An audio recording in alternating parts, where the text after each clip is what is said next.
Hey guys, Kenny Austin back again, KA Designs. Doing a follow-up on the VTrack. I had a lot of people asking me to give I guess this is my third day with the unit now, so it's not a long time, but I have played around five rounds, no, 6 rounds counting today, and hit a lot of balls. So I thought I'd give you a few data shots, kind of with swings, over exaggerate. So this is not my normal swing. I'm going to try to show you some that are definitely inside out, make sure we're getting the readings that we need, and show you what the data looks like.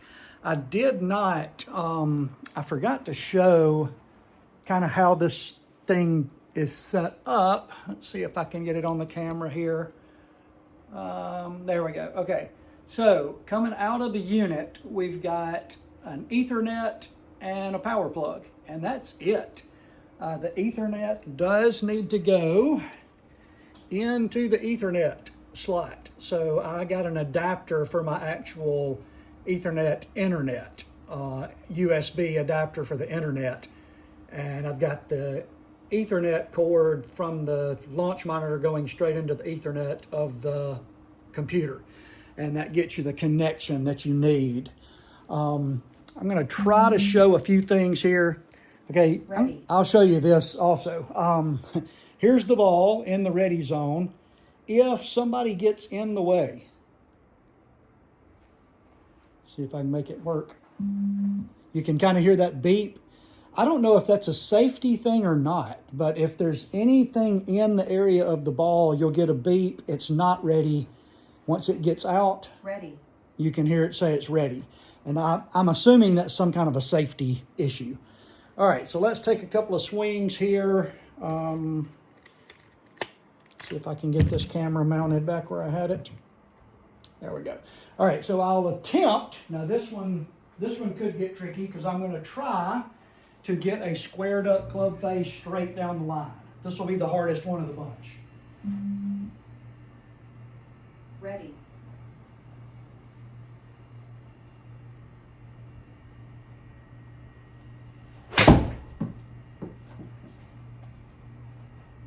My normal swing path is a little inside out, and that's what we got. All right, so I'll show you a few things on the screen here. You may not be able to see it from there. Let me walk up with the camera.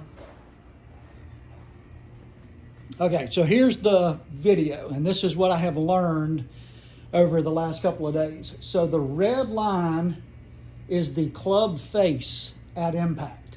So you can see I got it really square. What's it saying over here on the numbers?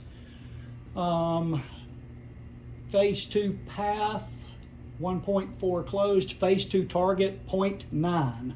So I got that one really good. Inside out, 2.3. That's kind of my normal swing, so that does not surprise me at all.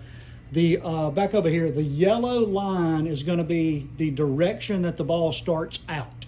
So since I was 0.9 open on face to target, the ball starts out just a hair right. Since I was a little bit inside out, the ball comes back with a hook, and that was the shot shape that we saw. The software itself, I'll show you this one time, and then we'll just kind of focus on some shots. The software itself has a ton of data. Okay, I added this one. This is the first time I've added this one, the ball flight, and it does say draw. I was interested to see what that was because I wasn't really sure how that would work. So as a right-handed player, ball moving right to left, it does have it correctly labeled as a draw. That ball was a little high on the face and a little off the heel. I've noticed, so their target line for a solid one is a little higher than I would expect. I don't think that ball hit that high on the club face. So I don't know. I saw another video where it had been reported, so I'm assuming they're adjusting that a little bit. But yeah, that's a little bit higher than it was. I've hit a couple of thin shots that should have been, on the bottom of the club, and they've been probably 2 or 3 grooves up from the bottom. So that would probably be the main one that I've seen that has not been correct. The spin, white is measured. So all of these numbers are measured. If it gets, and I'll try this in a second, if I don't put the label up, I've gotten 1 out of 10 that I've tried that will give an orange number. So I'll see if I can get one of those also. All right, let's get us back. So now we'll try a very inside out swing and see if we can increase that 1.0, or what was it, 2.1, 2.3, excuse me. So we're gonna see if we can get more like a 6 or 7. I'm gonna really bring this one inside out. Ready. Don't make fun of the shot because it's not gonna be good. Oh, it was good. Look at that hook. So that was, I'll have a harder time getting the outside in. That was 11.8 inside out. And I don't know if you can see the video or not. I mean, my club comes across that line. Goodness gracious, that's insane. So club face was open to target, which it needs to be, coming that far inside out, and 8.4 degrees closed to path. So that's the reason it hooked back. So all of those numbers are dead on what I would expect. Again, it's a little high on the club face. I'll agree with what I've seen on some other videos. That seems to be the one thing that's a little bit off.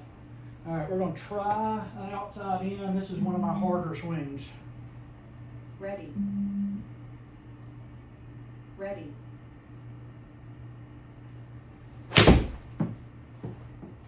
All right, there we go. That's about as good as I can get. 2.8 outside in. We'll look at the screen over here and I'll show you what I'm talking about. So, yeah, that's got the screen. So you can see the club face moving across the line. So outside, coming across inside. I wish I could replay the one a second ago and you would have seen it's moving. I mean, like it's crazy how much it's moving inside out. But that's about right. All of those numbers look dead on. All right, we're going to try a couple to see if I can get a spin. And I'm telling you, this unit reads balls really well with spin. That would be dead on. That's a 9-iron. 8,500 with that cutting across action is about where I would be. I didn't really look a second ago. My normal spin on a normal 9-iron is probably going to be closer to around 7,700, somewhere in that range. All right, let's do this. Let's go. We're going to go all the markings where it can't see anything. Right there. Ready. And we're going to see. I doubt I'm going to be able to get one, but we'll try.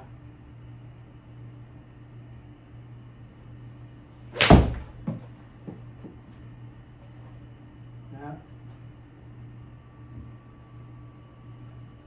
it did, okay, it didn't read it as much. It only read 5,100. Now that was a pull very close, so it wouldn't have had as much spin. But 52, 5182, 5200, that would probably be a little low. Let's try another one. Be a little lower than I would expect. Ready. And again, I'm taking these shots with the labels and everything not showing. So this is just seeing a straight white ball.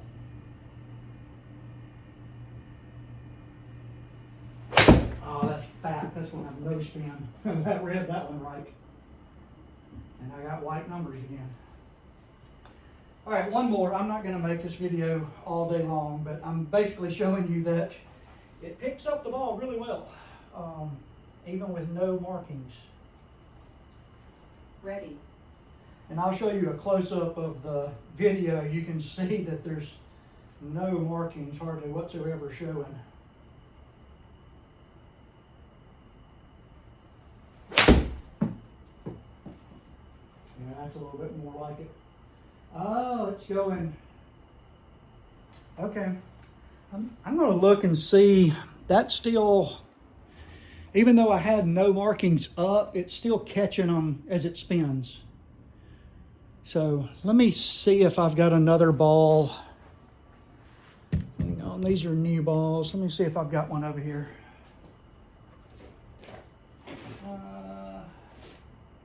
Oh, that one's got next to nothing.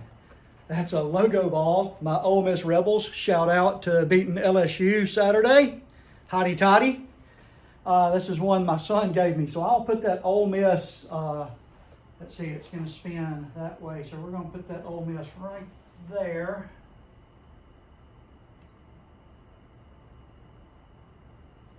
And we'll see if we can Ready. get one.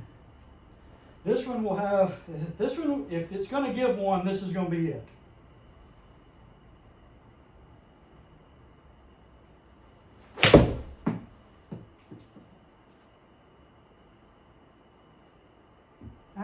I mean, it's still, let me show you the video. And I'm gonna end it with that one. I'll show you so here is the video of what it saw. And you can't see about right there, the Ole Miss kind of comes in right there. But it's nothing all the way to there. I'm very impressed, if I hadn't already said that.